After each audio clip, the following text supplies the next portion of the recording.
Breaking news చూస్తున్నాం. కుర్చీ తాత చనిపోయారా? ప్రస్తుతానికి సోషల్ మీడియాలో జోరుగా ప్రచారం జరుగుతుంది. ఇటు కుర్చీ తాత చనిపోయాడంటూ సోషల్ మీడియాలో పోస్టులు పెడుతున్నారు. 10 రోజుల నుంచి కనిపించకుండా పోయాడంటున్నారు కొంతమంది. ఇటు ఫ్యామిలీ మెంబర్స్ కూడా తను 10 రోజుల నుంచి కనిపించట్లేదు అంటున్నారు. కుర్చీ తాత ఎక్కడున్నారన్న దానిపై ప్రస్తుతానికి క్లారిటీ లేదు. కుర్చీ మడతబెట్టి అనే డైలాగ్తోని ఫేమస్ అయ్యారు. అలాగే ఇటు మహేష్ బాబు సినిమాలో కుర్చీ మడతబెట్టి సాంగ్తో ఇంకా పాపులర్ అయ్యారు. సోషల్ మీడియాలో వైరల్గా మారిన ఈ కుర్చీ తాత గతంలో మనం చూస్తే ఇటు రాజకీయాల గురించి అలాగే సినిమా రంగాల గురించి తనదైన స్టైల్లో తనదైన కామెంట్స్ చేస్తూ సోషల్ మీడియాలో వైరల్గా మారాడు కుర్చీ తాత. ఈ కుర్చీ తాత అసలు పేరు షేక్ అహ్మద్ పాషా. మనందరికీ తెలుసు, మనందరికీ సుపరిచితుడే. ఇటు తెలుగు రాష్ట్రాల్లో సెన్సేషనల్ సాంగ్ అనుకోవచ్చు. ఇటు మహేష్ బాబు సినిమాకి సంబంధించిన కుర్చీ మడతపెట్టి, అంతకుముందు ఆయన ఇటు పొలిటికల్ సటైర్స్, ఇటు సినిమా వాళ్ళని ఉద్దేశించి సటైర్స్, తన పర్సనల్ లైఫ్ గురించి కూడా సెన్సేషనల్ మాటలు మాట్లాడాడు. ఈ కుర్చీ మడతపెట్టి అనేది తన పర్సనల్ లైఫ్లో జరిగిన ఒక ఇన్సిడెంట్. ఆ ఇన్సిడెంట్ని బేస్ చేసుకొని ఆ డైలాగ్ వైరల్ అయింది. సో మొత్తం మీద ఈ కుర్చీ మడతపెట్టి అనే ఆ కుర్చీ తాత అసలు పేరు షేక్ అహ్మద్ పాషా. మరి ఈ షేక్ అహ్మద్ పాషా ఈ 10 రోజుల నుంచి కనిపించట్లేదంటూ ఇటు ఫ్యామిలీ మెంబర్స్ అలాగే సోషల్ మీడియాలో కూడా డిస్కషన్ నడుస్తుంది. సో అసలు ఈ తాత ఎక్కడున్నాడు, దీనికి సంబంధించి మరిన్ని వివరాలు తెలుసుకునే ప్రయత్నం చేద్దాం. ఈ తాతకు సంబంధించిన వాళ్ళు, రిలేటివ్స్, ఫ్యామిలీ మెంబర్స్ ఏమంటున్నారు కూడా తెలుసుకునే ప్రయత్నం చేద్దాం. మా ప్రతినిధి అనింద్ర ఉన్నారు, అనింద్రతో మాట్లాడి తెలుసుకునే ప్రయత్నం చేద్దాం. అనింద్ర, చెప్పండి, సోషల్ మీడియాలో ఏం డిస్కషన్ జరుగుతుంది? వాస్తవానికి కుర్చీ తాత ఇటు షేక్ అహ్మద్ పాషా ఆయన ఎక్కడున్నారు ఇప్పుడు ప్రస్తుతానికి?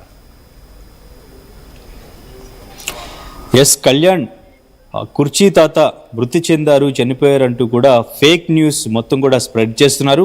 ప్రస్తుతానికి కుర్చీ తాత ఇంట్లో మనం ఉన్నాం. సో వాళ్ళ ఫ్యామిలీ మెంబర్స్తో మనం మాట్లాడాం. సో వాళ్ళు క్లియర్గా చెప్తున్నారు, సో ఆయన బ్రతికే ఉన్నారు, వరంగల్లో ఉన్నారు అని చెప్పేసి క్లియర్గా చెప్తున్నారు. ఇటువంటి ఫేక్ న్యూస్ స్ప్రెడ్ చేయొద్దని చెప్పేసి చెప్తూ ఉన్నారు. సో ప్రస్తుతానికి కుర్చీ తాత భార్య మిస్సెస్ మనతో పాటు ఉన్నారు. ఒకసారి ఆవిడ మాటల్లోనే విందాం. అమ్మ నమస్తే. నమస్తే సార్. మీ పేరు? ఆసియా సుల్తానా. న్యూస్ మీరు కూడా చూసే ఉంటారు కదా, అసలు ఈ న్యూస్ ఎందుకు వచ్చింది?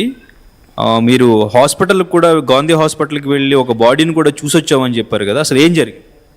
ఏం లేదు సార్, న్యూస్ వచ్చింది రాత్రి 8 గంటలకు వచ్చింది న్యూస్. మా పిల్లగానికి వచ్చింది అట ముందు ఫోను. మీ అబ్బాయికి? మా అబ్బాయికి, నడిపి ఆయనకి వచ్చింది అప్పుడు ఫోను. పోయి చూశాడు. చూసి ఆయనే సరిగ్గా గుర్తుపట్టలే. మా నాన్ననే సార్ అన్నాడు. అదే పట్టుకున్నారు వాళ్ళు. నాని అక్కను ఫోన్ చేసిండు, అటు అన్నను ఫోన్ చేసిండు. అయితే ఫోటోలు ఏమంటే ఫోటోలు అడగకముందే ఫోటోలు అక్కకేసిండు, అటు అన్నకేసిండు. నాన్ననే అన్నారు. నా బిడ్డకేసే వరకు నా బిడ్డ ఒకటే మాట అన్నది, అది నాన్న కాదు, మన నాన్న కాదు, ఆయన ఎవరో ఏమో మన నాన్న కాదు ఆయన. కానీ ఎవ్వల ముంగట ఏం చెప్పకుండి, దావకాన్లో ఏడున్నదంటే దావకాన్లో ఉన్నది గాంధీలో అన్నారు. సరే గాంధీలో పోయి చూద్దాం, చూసిన తర్వాత మనం బయట చెప్పుకుందాం, అప్పటి వరకు ఎవ్వలకు చెప్పకోలే అని అన్నాం. అని పొద్దుగాల లేచి అలా ఇయ్యాలనే పొద్దుగాల లేచి 7 గంటలకు పోయినాం గాంధీకి పోయి చూస్తే పోలీసు ఆయన ఉన్నాడు ఆడ, మన మెడ్చల్ ఆయన ఉన్నాడు. చూపెడితే అన్ని ఏలు చూసినా, నెత్తికి చూసినా, ఈ మొహం చూసినా, మరి మొత్తం చూస్తే ఆయన కాదు. ఇంత ఏడైనా కానీ నా భర్తది ఏడ లేదు సార్ ఆయనకు, అసలు కలిగినలే లేదు ఆయనకు నా భర్త అని. చూసి సప్పుడు జగగా బయటికి వచ్చేసిన సార్.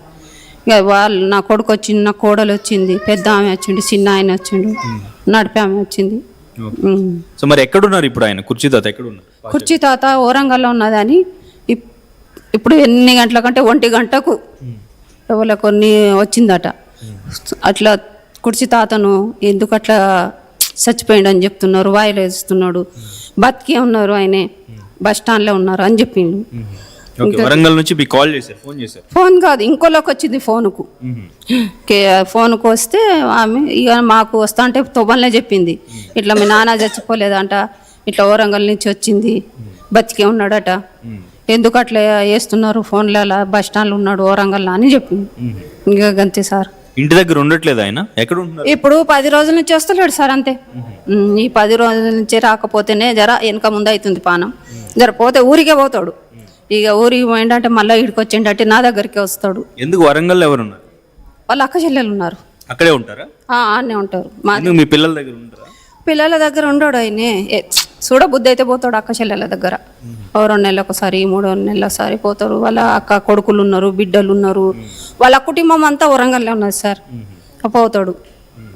అనింద్ర, పిల్లలు ఎంతమంది మీకు? నాకు 3 కొడుకులు, 1 బిడ్డ, 4 పిల్లలు.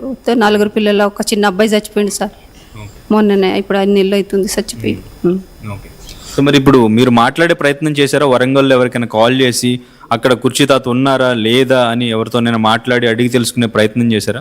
మాట్లాడాలని ప్రయత్నం. ఆయన దగ్గర ఫోన్ లేదు, పక్క పొంటి కూడా ఇవ్వలేదు, ఫోన్ లేదు. పోతేనే ఇప్పుడు నేను పోతేనే మొత్తం తెలుస్తుంది నాకు. ఇక ఆయనే ఉన్నాడా లేడా అన్నట్టు అడుగుతా. మా ఆడబిడ్డలు కూడా ఉన్నారాడ, వాళ్ళ దగ్గర కూడా పోయి కనుక్కుంటా సార్. కళ్యాణ్ చెప్పండి. రైట్ అనింద్ర, కుర్చీ తాత రెగ్యులర్గా ఆయన రొటీన్ ఎలా ఉంటుంది?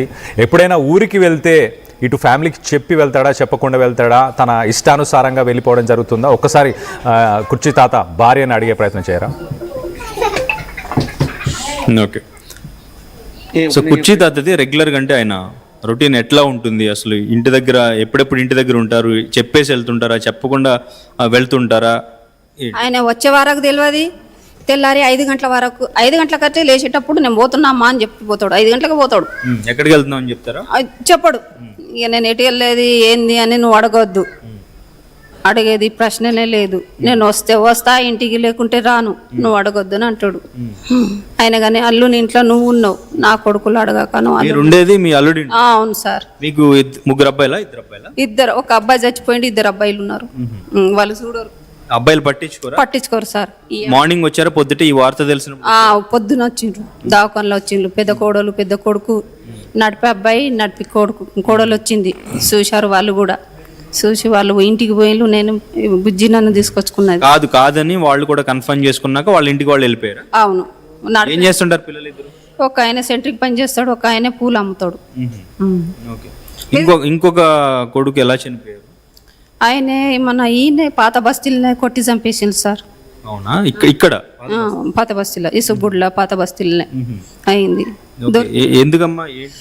అది తాగి వేరే వాళ్ళు కొట్టుకుంటా అంటే మధ్యలో పోయినందుకు కొట్టేసిండు. మధ్యలో ఎందుకు వస్తావని కొట్టేసిండు. అప్పుడు కుర్చీ తాత ఉన్నారా? ఉన్నాడు, దాకంలో ఉన్నాడు, కొడుకుతోనే ఉన్నాడు. 8 రోజులు దాకంలోతోనే ఉన్నాడు. ఆడనే తిన్నాడు, ఆడనే వండుకున్నాడు. నా కొడుకు అనే ఓకే ఆయనే అదే అయిపోయింది. ఇక చచ్చిపోయినాక బొంద పెట్టినాక ఇక తాగుడు ఇంకా ఎక్కువైంది. కొడుకు పోయిండు, నా కొడుకు పోయిండు అని చాలా బాధపడ్డాడు. బయట తిరుగుతుంటారు. ఇప్పుడు ఆయన భిక్షాటం చేసుకుంటున్నారని చెప్పేసి కొన్ని వీడియోలు పెట్టారు. ఇప్పుడు ఇక్కడ కృష్ణకాంత్ పార్క్లో తాగి పడిపోయారని చెప్పేసి ఇలా చెప్తూ ఉంటారు. సో మీరు ఎందుకు ఇంట్లోనే పెట్టుకుందాం, ఇంట్లోనే ఇక్కడ పిల్లల దగ్గర పెట్టుకుని ఎటు బయటికి వెళ్లకుండా ఇలా తిరగకుండా ఉంచుదాం అని చెప్పేసి ఇప్పుడు ట్రై చేయలేదు? అదే